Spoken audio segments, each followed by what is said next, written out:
Odamlar hayotda juda kech anglaydigan 11 haqiqat. Birinchisi, qancha kam gapirsang so'zlaring shunchalik qadrli bo'ladi. Ikkinchisi, hamma narsani o'zingga olaverma. Odamlar seni sen o'ylaganchalik ko'p o'ylashmaydi. Uchinchisi, muammolarga e'tibor bersang muammolar ko'payadi. Imkoniyatlarga e'tibor bersang imkoniyatlar ko'payadi. To'rtinchisi, hozir qanchalik qiyin bo'lmasin, bir kun ortga qarab, aynan shu sinovlar hayotingni yaxshiroq tomonga o'zgartirganligini tushunasan. Beshinchisi, hayotingga kirgan har bir insonning sababi bor. Yo ular seni hayotingni o'zgartiradi yoki sen ularni hayotini. Oltinchisi, hech qachon yangi narsani sinab ko'rishdan qo'rqma. Faqat bilgan chegarangda yashasang, hayoting zerikarli bo'lib qoladi.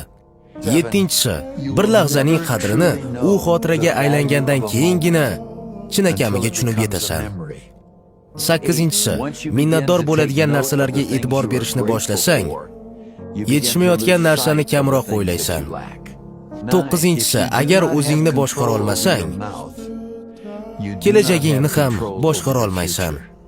10-si, hayot oynaga o'xshaydi. Sen qanday fikr bilan qarasang, u ham senga shunday javob qaytaradi. 11-si, har tong yuzlashing kerak bo'lgan yagona inson bu o'zing. Yengilmas bo'l.